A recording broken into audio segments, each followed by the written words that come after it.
네, 안녕하세요. 신박사 인사드리겠습니다. 2021년 5월 9일 신박사의 다음 주 전략 시간입니다. 주말 잘 보내셨는지요? 다음 주 또 준비해보는 그런 시간인데요. 어, 이번 미국 시장 이제 금요일 날 이제 미국 마감이 이제 굉장히 좋게 나왔죠. 예. 고용 지표는 좀 좋지 않았습니다. 뭐 쇼크 수준의 어떤 예상치보다 굉장히 안 좋은 어떤 수준으로 나왔는데 미국 증시는 최고치를 경신했다. 조금 뭐 이해가 안 될 수도 있겠죠? 예. 그래서 최근에 이제 인플레 우려라든지 너무 이제 막 경기가 급속하게 뭐 좋아진다. 뭐 그런 분위기에서 막 긴축에 대한 얘기라든지 뭐 금리 인상에 대한 얘기 뭐 이런 얘기들이 나오면서 사실 증시가 약간 추월추월했지 않습니까? 근데 야 뭐 고용 이렇게 좀 예상보다 안 좋게 나왔으면 뭐 긴축 우려 이런 것들은 좀 사라져야 되지 않겠느냐. 예, 그래서 나스닥이 좀 강했고 또 이제 기술주들이 좀 반등하는 그런 흐름을 보여줬고요. 미국 증시는 이제 최고치 경신을 또다시 했습니다. 나스닥 빼고는 S&P 다우가 최고치 경신을 해주면서 뭐 강한 어떤 흐름을 이어갔고, 그래서 이 고용 쇼크 부분이 뭐 민감주를 좀 쉬게 하고 성장주 상승하게 할까 뭐 이런 분위기가 좀 연출되는 것 같은데, 하여튼 뭐 내용 한번 보면서 여러 가지 한번 체크를 한번 해보도록 하죠. 지난 금요일날 미국 증시가 나스닥이 0.8% 올랐고 다우가 0.6% 사상 최고치죠. 그리고 S&P가 0.7% 상승으로 이제 사상 최고치. 저는 근데 이제 이 사상 최고치 내는 부분을 보면서 이게 뭐 좋은 소식이 나와가지고 낸 부분은 아니잖아요. 그래서 조금은 경계감이 좀 생기더라고요. 예, 그래서 그런 부분에 대한 직관적인 부분, 예, 이런 것들이 좀 있는 것 같고요. 그래서 이제 최근에 들어가지고 여러 어떤 힘이 있는 그 집단의 이제 발언들이 조금 이제 금리 인상부터 해가지고 버블 경고 뭐 이런 것들이 좀 있었지 않습니까? 뭐 그런 것들을 또 종합해서 볼 때 조금은 경계심이 필요한 구간이 아닐까. 예, 그래서 그런 부분에 좀 얘기를 드렸고, 그러니까 그게 이제 뭐 지금 주식이 안 간다 이런 관점보다는 우리가 주식이라는 게 한 번씩 이렇게 우상향을 이제 보이면서도 이런 구간이 나타나잖아요. 예, 그리고 굉장히 힘들지 않습니까? 코로나 사태도 이제 어떻게 보면 이제 큰 어떤 경제는 계속 성장하지만 증시가 이런 어떤 크래시를 보이는 거죠. 이때 이제 퇴출되는 사람들이 어떤 사람인가를 한번 좀 보십시오. 예. 그냥 그 현금으로 주식을 산 사람들은 그냥 들고 있으면 되잖아요. 그렇죠? 그러면 이제 뭐 네이버든 카카오든 이런 것들은 다시 또 성장을 하니까 코로나 전국 하에서 문제될 건 없단 말이야. 근데 이 코로나 상황에서 증시가 급락하면서 레버리지를 쓴 사람들이 다 나가리 됐죠. 예, 파산되거나 그냥 빚이 생기거나 이런 정도까지 정말 된 사람들도 많죠. 예, 그리고 이제 요때 이제 올라갈 때 과도한 레버리지 쓴 사람들은 요때 물량을 일부 털린다든지 반대 매매성이 나갔을 가능성도 상당히 있고, 예, 그래서 지금 구간에서는 과도한 레버리지라든지 이런 것들을 좀 지양하고 일부의 현금 비중을 좀 가져가는 게 좀 필요하지 않을까 하는 이제 의견을 드린 겁니다. 예. 그래서 약간의 어떤 그런 스탠스지, 증시가 안 간다 뭐 이럴 이유가 없죠. 예. 경제도 좋아지고 그리고 회복되는 흐름이고, 그래서 그런 어떤 구루들의 어떤 경고에 우리가 그래도 그냥 지나쳐서는 안 된다. 한 번씩 출렁이 있는 어떤 흐름이 나올 수 있다는 부분을 염두에 두면서 과도한 어떤 레버리지를 좀 피하자. 이런 어떤 의견이 이제 제 이제 의견이니까 그런 정도 이제 이해하시면 될 것 같고. 그래서 이제 지금 이렇게 좀 고용 쇼크 났는데 신고가 내는 흐름이 제가 볼 땐 그렇게, 예, 좋은 어떤 느낌으로 다가오진 않는 상승이었다. 이 정도로 체크해드리고, 그리고 이제 미국 10년물 국채 금리도 뭐 고용 쇼크 그런 것들 때문에 쭉 이제 빠졌다가 다시 회복했는데, 변동성을 좀 보인 것 같아요.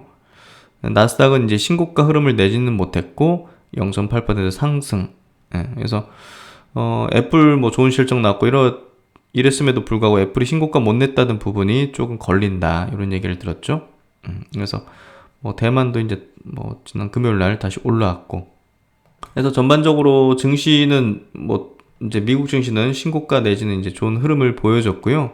한국 증시도 뭐 미국 증시 올랐기 때문에 월요일 날 강한 상승 흐름으로 이제 전개될 텐데, 이 정보점 부근을 강하게 돌파를 해주는 게 중요한데 그럴 만한 명분이 지금 뚜렷하게 보이진 않습니다. 그래서 그런 부분에서 삼성자 하이닉스 같은 시총 상위 대형주들이 움직여줘야 되고 그런 것들에 대한 모멘텀이 좀 발동이 돼야 될 것 같아요. 시총 상위 종목이 튀어야 이제 코스피의 어떤 신고가 흐름이 전개될 거고, 코스닥 같은 경우는 역시나 이제 바이오죠. 네. 바이오 움직여야지 신고가 낼 수 있을 겁니다. 그래서 최근에 바이오 조정 받은 부분들이 재차 이제 턴을 하고 이런 부분들이 나와줘야 코스닥도 재차 1000포인트 돌파 그리고 이제 강한 어떤 상승 오파의 흐름으로 가지 않을까 싶고요.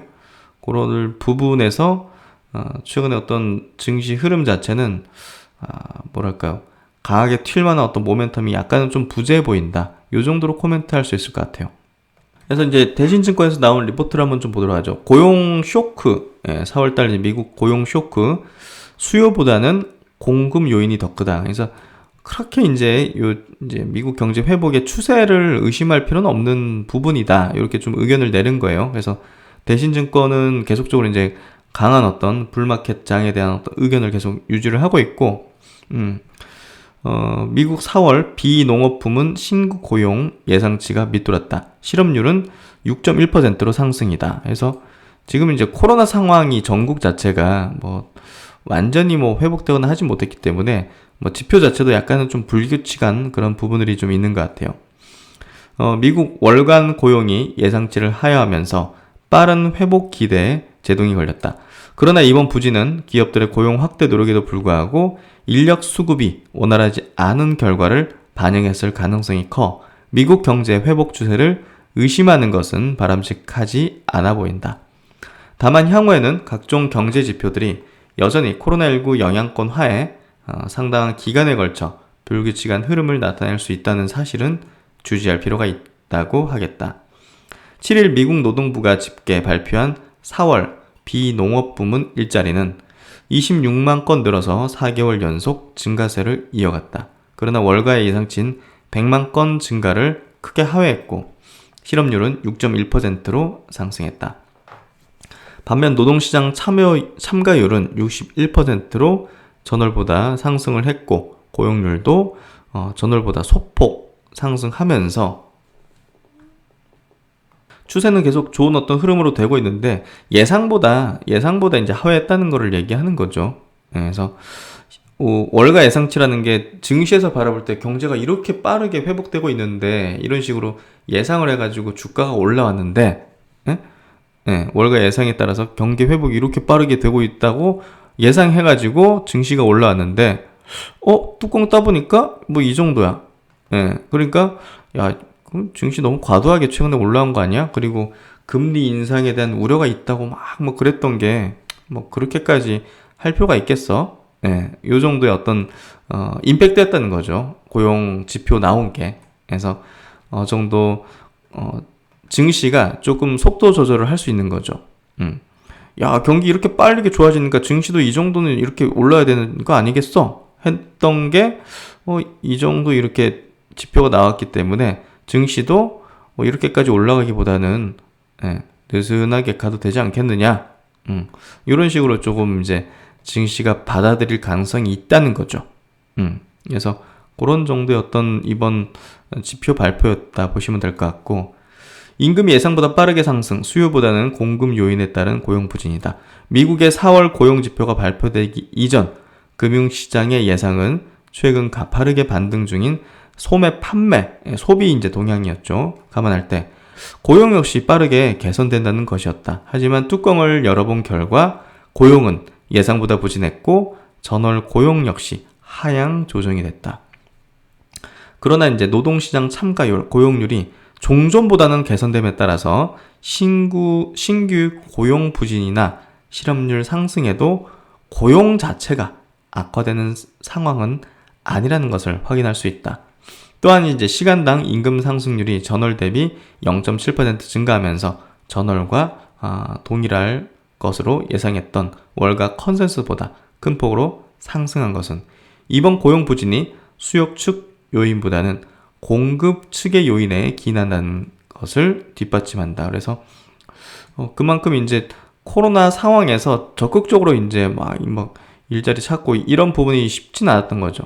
예. 그래서 그런 부분에서 어느 정도 공급단의 어떤 문제였기 때문에 그건 이제 코로나가 조금 더 완화되고 하면서 해결될 수 있는 어떤 포인트가 아니겠느냐. 그래서 이제 하반기 경제 정상화 가시화되고 있고 조기 긴축에 대한 우려는 당분간 이제 수면 아래로 내려올 것이다. 그래서 이제 우리는 코로나19 백신 보급, 각종 영업 제한 완화, 정부 부양책 등에 힘입어서 미국 고용이 빠르게 개선될 것이란 예상과 달리 4월 지표가 부진했으나 이는 인력 수급이 원활하게 작동하지 않은 결과로 풀이하는 것이 적절하다는 입장이다. 아울러 백신 보급이 속도감을 내고 있고 소비를 비롯한 상당수 지표들이 코로나19 이전 수준으로 복귀하고 있다는 점을 감안할 때 하반기 경제 정상화는 더욱 가시화될 것으로 전망을 한다. 고용의 헤드라인 지표 부진으로 연준의 조기 출구 전략 가동에 대한 우려는 상대적으로 약화될 전망이다. 앞선 1분기 물가에 대한 우려가 다소 진정된 가운데 최근 경제 지표들의 빠른 반등으로 다시 부각됐던 조기 긴축에 대한 부담은 이번 부진한 고용 동향으로 당분간 수면 아래로 잠복할 것으로 보인다. 그래서 이런 부분이 결국은 기술주들에 대한 우려감, 그러니까 금리 인상할 거라는 이제 그런 우려감은 보다 더 이제 기술주들, 고성장주에 대한 어떤 주가 부담감으로 작용하는데 그런 부분이 조금 수면 아래로 내려가지 않겠느냐. 그래서 기술주들, 성장주들 좋지 않겠느냐. 이렇게 좀 얘기하는 거죠. 그래서 이제 그 대신권 리포트에서 분석한 거는 고용 쇼크는 일단 추세적으로 크게 문제될 건 아니다. 공급단의 일시적인 어떤 요인일 뿐이다. 이렇게 좀 의견을 주고 있고, 경기 회복의 어떤 추세적인 부분은 계속 이어지고 있다. 이렇게 좀 주장하는 거고요. 하나금융투자의 어떤 전략 리포트를 좀 보면 최근에 이제 원유라든지 철강이라든지 원자재 이런 상품 쪽의 가격이 굉장히 급등하면서 그게 지금 주시장에 좀 영향을 미치고 있지 않습니까? 근데 이제 보면 글로벌 유동성이 이제 작년도 그렇고 올해도 이제 크게 급증을 했는데 이 유동성이 제가 볼 때는 돌아가면서 지금 올려지고 있는 것 같아요. 자산을 주식을 올려주기도 하고 가상화폐 쪽으로 올려주기도 하고 이게 원자재 쪽으로 이제 가기도 하고 이게 이제 부동산으로 가기도 하고 이게 모든 자산에 대해서 지금 이제 이 유동성이 계속 이제 가는 거죠. 계속 풍선을 이제 부풀려주는 그런 역할이 되면서 이게 코로나로 인해 가지고 이제 실물 우리가 이제 실생활 하는데 적극적으로 못 가잖아요. 이 풀린 유동성이. 더군다나 이제 미국 이제 시민들도 정부가 지급해준 코로나 지원금이라든지 이런 것들을 오히려 저축한다든지 주식을 투자한다는 쪽으로 이제 가상화폐를 투자한다는 쪽으로 많이 간 게 이제 수치로 좀 드러났기 때문에 결국은 지금 코로나 때문에 정상적이지 않은 생활을 하고 있는 거죠. 이제 미국뿐이 아니라 전 세계가. 그러다 보니까 자산으로 조금 흘러 들어가는 그런 상황 속에서 원자재로 붙기 시작하면서 거기에 따른 또 철강이라든지 그런 원유 관련된 그런 부분들이 좀 부각된 것 같아요. 어쨌든 글로벌 유동성 공급이 이제 크게 급증한 건 이렇게 사실이고, 미국이 이제 재정 부양책을 편다는 것 자체도 이 유동성을 늘려주는 거잖아요. 결국 채권 발행해가지고 이제 돈이 풀리는 거기 때문에 부양을 하는 거기 때문에 그런 부분에서 이런 유동성에 어떤 큰 문제가 좀 발생되는 거고 문제이기도 하고 증시의 좋은 점 자산시장에는 또 좋은 점이기도 하고 현재 구리 가격은 2010년 이후 최고가 경신 BDI 이제 운임지수 같은 경우도 보시면 어마어마하죠. 2010년 대비해서 78% 수준까지 회복. 유가는 이제 2010년 대비해서 57% 수준에 불과하다. 그래서 보다 더 이제 유가 회복이 더뎠기 때문에 가격적인 메리트가 있지 않겠느냐. 그래서 이제 유가에 대한 어떤 우호적인 시각을 좀 보여주는 것 같고요. 여기 이제 증권사에서는. 그래서 이제 이런 원자재 가격 상승, 철강 가격 같은 것들, 원유 가격 같은 것들이 올라가는 거에 따라서 이 원자재와 연관된 상관계수를 가지는 업종이 있잖아요. 국내 증시에서 철강만큼 WTI 가격과 요거 이제 원유 가격이죠. 요것과 상관계수가 높은 업종, 조선, 기계, 건설 이런 업종이 최근에 주식시장이 좋았잖아요. 그 이유가 이제 이런 것 때문이죠. 유동성이 원자재로 갔고 원자재 가격 올려주니까 원자재 가격하고 연동돼서 주가가 이제 올라갈 수 있는 그런 업종으로 조선기계, 건설 뭐 이런 쪽으로 이제 주가가 올라가고 그런 것들이 시장을 최근에 좀 주도를 했던 거죠. 그래서 이제 이런 것들이 이렇게 좀 많이 올라왔거든요. 철강, 건설, 기계, 조선 이런 것들이. 그래서 저는 굉장히 주의가 필요한 구간이라고 생각해요. 그래서 지금 뭐 신규로 지금이라도 뭐 조선이나 건설, 철강 이런 거 들어가야겠다. 안 되겠다. 경기 민감. 저는 그건 아니라고 봐요. 저는 그런 전략은 전혀 고려치 않고 있습니다. 오히려 이제 성장 섹터가 지금 현 시점에서는 더 메리트가 훨씬 높아지는 구간이 되고 있다고 생각해요. 그래서 이제 다음 주 이제 일정에 대한 어떤 내용 있는 기사 한번 체크해 보면요.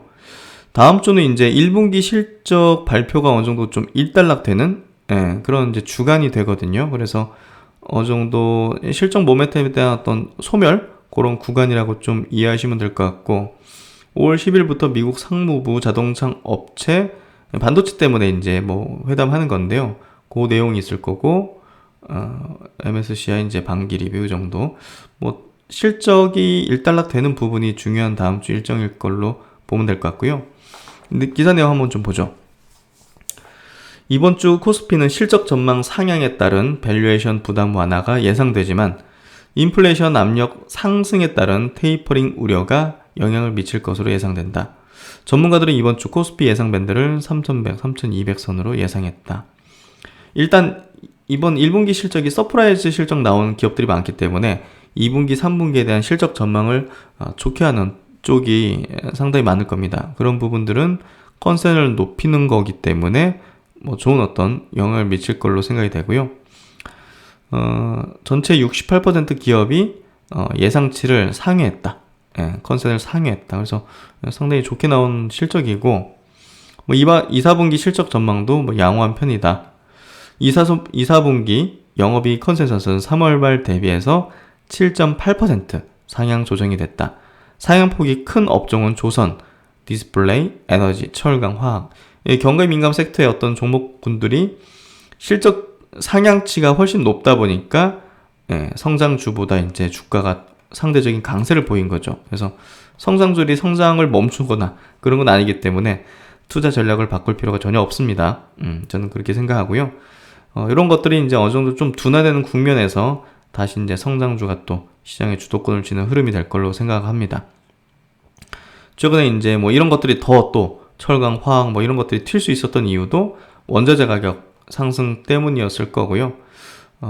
테이퍼링 논의가 필요하다 이런 어떤 의견을 제시하는 게 원자재 가격, 인플레 우려감이 아마 컸을 거라고 생각합니다.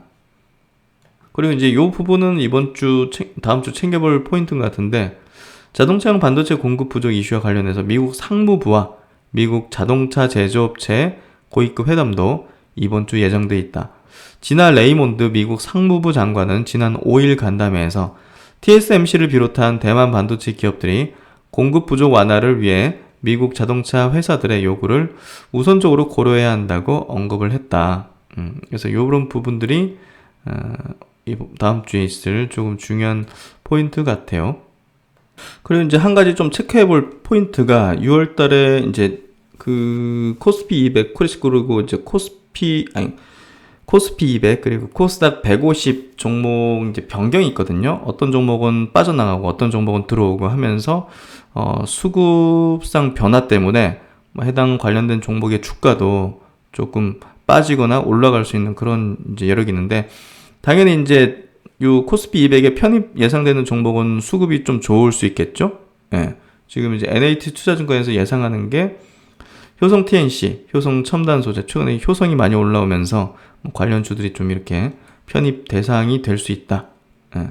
그래서 이런 부분에서 뭐 이런 기업들, 대한전선, 뭐 동원산업 이런 것들은 조금 인덱스 수급의 효과를 좀 기대해 볼 수 있지 않겠는가. 그리고 이제 제외 대상 종목은 뭐 남선 알미룸, 빙그레, 태영건설, 뭐 삼형사 이런 것들은 좀 주의가 필요하다. 무엇보다 이제 코스닥 150 지수 쪽에서 좀 한번 보면요. 코스닥 150 편입 예상 종목은 주가가 올라와서 이제 많이 올라온 그런 것들이 좀 편입 대상이 되겠죠. 박셀바이오, 바이넥스, 젠백스, 파커 시스템스, 테스나, 하나 머티리얼즈, 우리기술투자, 삼강MNT, 유니슨, 심텍, 아이큐어, TSE, 성우아이텍, 아주아이비투자, 나노시스 등 뭐 이런 것들이 조금 이제 수급상 좋을 수 있을 것 같고, 코스닥 150 제외 예상 종목은 안트로젠, 골프존, S큐브, 한국 현대바이오랜드, 케어젠, 이지홀딩스, VTGMP, 비트로셀, 사라민 HR, 드이머스 컴퍼니, 네오팜, 신흥 SEC, 클리오, 한국기업평가, HL 사이언스 등이다. 그래서 이런 종목들은 좀 제외 예상되는, 이게 딱 그러지 않을 수도 있는데 뭐 이런 어떤 예상되는 종목군들에 대해서 한번 체크를 해보시면 좋을 것 같습니다. 그리고 이제 삼성증권의 주간 추천 종목 이제 10선인데, 공매도 재개 일주일, 뭐 시장 영향은 좀 제한적이다. 고밸류 업종 종목 중심으로 공매도가 이제 증가하긴 했다. 대응 전략은 성장 동력의 변화가 없거나 밸류 부담이 적은 저 PBR 기업에 대한 관심이 필요하다. 투자 아이디어: 첫 번째 경기민감주, 두 번째 친환경차, 세 번째는 저밸류 기업. 그래서 이렇게 뭐 종목을 좀 추천하는 그런 의견을 비쳤는데요. 한번 내용 보죠. 공매도가 시작되면 빠질 것 같았던 시장의 우려도 5월에는 주식을 팔아야 한다는 속설도 무색하게 견조한 시장 흐름이다. 우리는 여전히 공매도에 따른 시장 영향은 제한적일 것으로 판단한다. 다만 최근 공매도의 흐름은 밸류에이션이 비싼 업종 종목에 집중되고 있다. 이러한 점을 생각할 때 공매도 영향에서 자유롭고 실적 개선 속도가 빠른 경기 민감주가 대응 1순위다. 화학, 철강, 정유 등 주요 종목의 1분기 실적은 시장의 컨센서스를 대폭 뛰어넘는 서프라이즈 행진을 보이고 있다.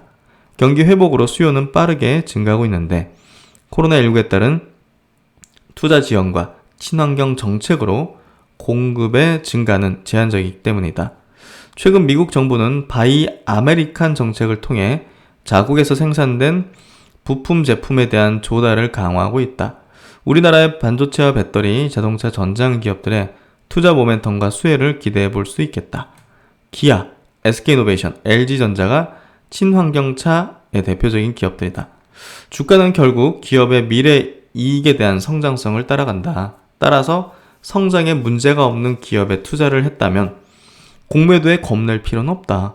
특정 투자자의 매수가 주가 상승으로 이어진다는 보장이 없듯 공매도 또한 주가 하락으로 이어진다는 근거도 없다. 공매도 이슈에 매몰되기보다 성장이 계속될 수 있는 저평가 기업을 발굴하여 투자하는 것이 더 좋겠다 해서 이렇게 세 가지 아이디어에 근거한 종목을 좀 추천하고 있네요. 경기 민감주로는 LG화학, 한국조선해양, 롯데케미칼, 현대제철. 그래서 LG화학 정도 보면 되겠죠. 그리고 친환경차는 뭐 정말 뚜렷합니다. 요 모두 이제 제가 이제 강조드린 종목들이고, 좋은 어떤 투자 대상이 될 겁니다. 저밸류 기업으로는 뭐 일단 신세계를 제가 많이 이제 분석을 해드린 거니까, 요 정도 체크를 해드리고, 공매도 재개되고 나서 일주일 동안 지금 보면 시총 상위 공매도 거래 상위 종목 보면 고밸류 기업 중심의 공매도가 특징적이다. LG디스플레이, 넷마블, SK바이오팜, 한온시스템, 셀티론, 이마트, 아모레퍼시픽, LG생활건강, 강원랜드, 삼성바이오로직스. 거래량 대비해서 이 정도 높은 순서의 어떤 비중이죠. 그래서 이런 것들이 이제 공매도가 많았던 거고, 추세를 바꾸지 못한다는 거를 여기서도 강조하지만 저도 계속 말씀드리잖아요. 공매도가 이렇게 막 친다 한들 그 기업이 이익이 좋아지고 계속 트렌드를 타면서 성장하는 기업이면 뭐 공매도가 이제 무슨 상관이겠어요. 그런 부분에서 바라본다면 쫄지 말자 이렇게 좀 이해하면 될 것 같습니다. 그래서 이제 다음 주 전략 부분을 이렇게 좀 체크를 해봤는데요. 무난하게 어떤 흘러가지 싶은데 어쨌든 최근에 신고가 흐름을 미국 시장에서 내고 있는 부분이 약간 뭐 좋은 소식으로 나온 건 아니잖아요. 그래서 약간 좀 경계심도 좀 필요하다는 부분을 좀 제가 계속 얘기 드리고 있고, 좋을 때 약간 그 보수적인 관점을 좀 말씀드리는 거는, 안 간다는 개념이 아니라, 시장이 뭐 안 간다 이런 개념이 아니라, 레버리지 같은 좀 과도한 거나 이런 것들은 좀 자제하자, 이런 관점의 어떤 의견이니까요. 그렇게 좀 참고하시고, 이번 주말에는 제가 이제 종목 진단을 하는데 좀 에너지를 많이 썼던 것 같아요. 그러다 보니까 다음 주 전략에 대한 부분은 조금 내용적으로 좀 깊이가 덜했던 것 같은데, 다음 주 시장에 대해서 뭐 부정적으로 볼 필요는 없을 것 같고요. 어쨌든 실적 시즌이니까 다음 주까지는 실적에 대한 모멘텀 의해서 시장은 어느 정도 좀 이어나갈 걸로 생각이 됩니다. 네, 주말 마무리 잘 하시고요. 신박사는 또 다음 시간에 현명한 내용을 가지고서 뵙도록 하겠습니다. 감사합니다.